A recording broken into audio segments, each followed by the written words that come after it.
Halo semuanya, perkenalkan namaku Ignatius Krisna Adi atau biasa dipanggil Krisna. Aku sendiri adalah mahasiswa Prodi Ekonomi Universitas Sanata Dharma dan ini aku tengah berada di tempat. Dalam kesempatan kali ini, aku ingin berbagi informasi terkait dengan salah satu mata kuliah yang aku pelajari khususnya di semester 4, yaitu tentang ekonomi publik. Dalam ekonomi publik ini, salah satu materi yang aku pelajari itu adalah mengenai barang publik. Untuk barang publik sendiri itu adalah apa? Untuk selanjutnya nanti teman-teman dan juga para pemirsa bisa menyimak dalam tayangan ini. Sebelumnya, dalam kesempatan kali ini, lokasi yang saya jadikan tempat untuk pembahasan adalah Plaza Telkom yang terletak di dekat rumah tinggal saya, yaitu di Muntilan.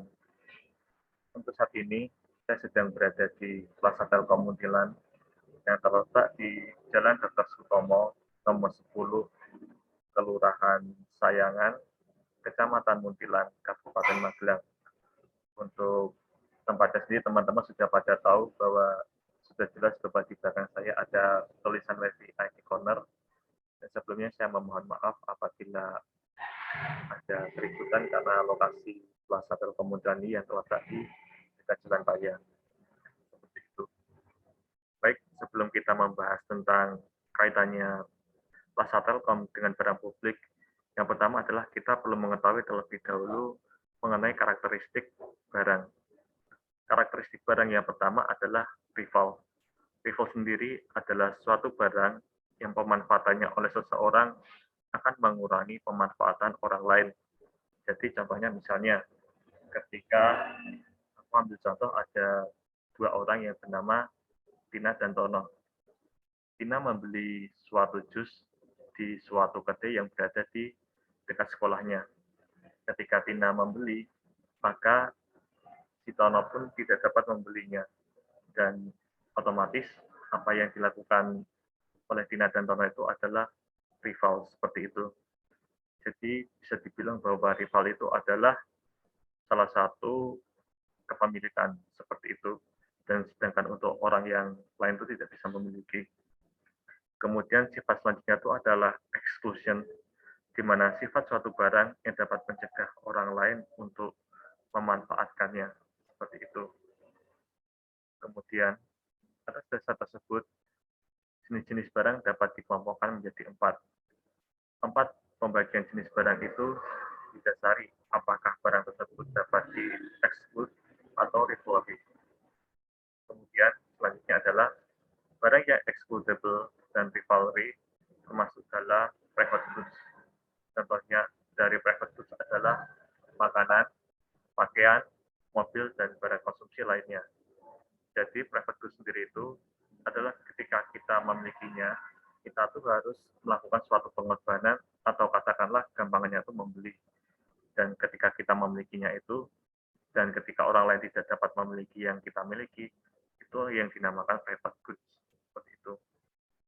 Kemudian ada juga barang yang disebut non-rivalry, tetapi barang tersebut termasuk ke dalam excludable, yang disebut sebagai barang publik quasi, atau dalam bahasa Inggrisnya disebut quasi public good. Quasi public good sendiri dapat kita ambil contohnya itu seperti bioskop, taman pribadi. Taman pribadi itu bisa kita temukan di hotel, terus kemudian di rumah sakit, dan mungkin beberapa di sekolah ataupun perguruan tinggi. Dan itu ada satelit TV, dan untuk saat ini mungkin yang kita kenal adalah channel YouTube. Quasi barang publik dibilang tidak rivalry, kecuali terbatas atau kuota habis. Tetapi di satu sisi bisa excludable, di mana orang yang tidak bisa membeli tidak bisa menikmati. Jadi gampangannya untuk quasi public goods ini adalah ketika teman-teman ingin ke bioskop.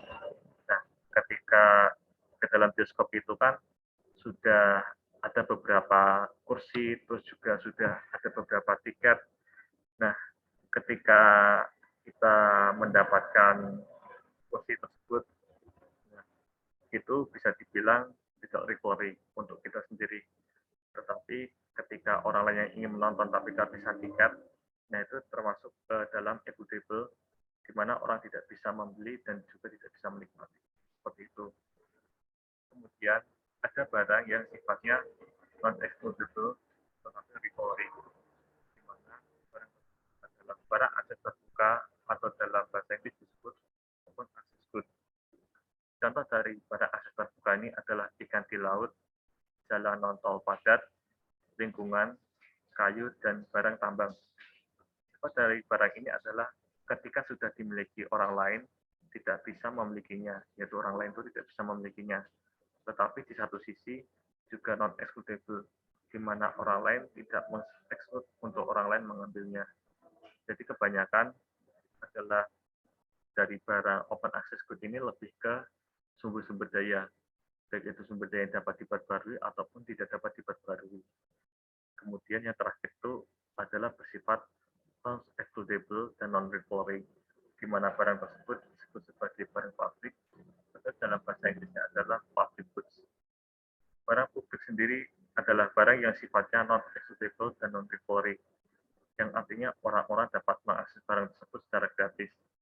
Contoh dari barang publik ini adalah pertahanan nasional, udara, cahaya matahari, papan marka jalan, lampu lalu lintas, dan pemerintahan.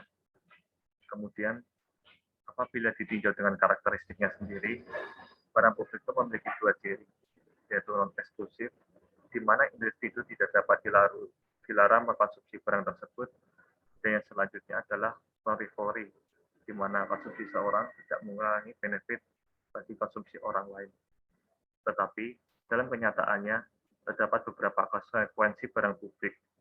Di antaranya adalah dua karakteristik barang publik akan menyebabkan penyediaan barang publik oleh swasta tidak akan efisien atau undersupply.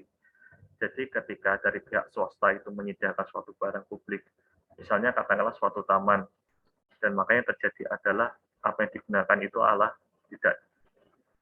tidak terlalu berguna. Kemudian hal ini terjadi karena insentif untuk membayar sebuah benefit yang non-rival dan non-eksklusif adalah sangat rendah, yang akibatnya penyediaan oleh swasta tidak visible karena tidak memungkinkan dilakukan pricing seperti itu.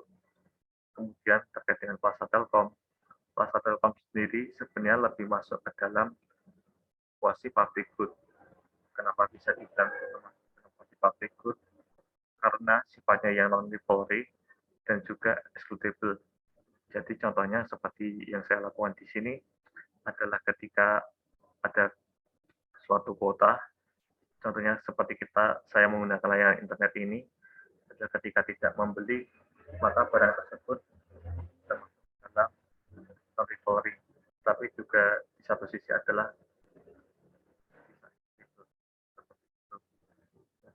berdasarkan dengan tayangan ini, saya berharap untuk kedepannya bahwa teman-teman dapat memperoleh informasi terkait perbedaan barang publik dan juga barang non-publik seperti itu.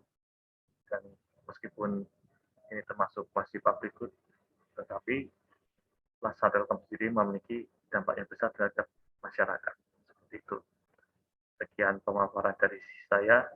Sekian, terima kasih.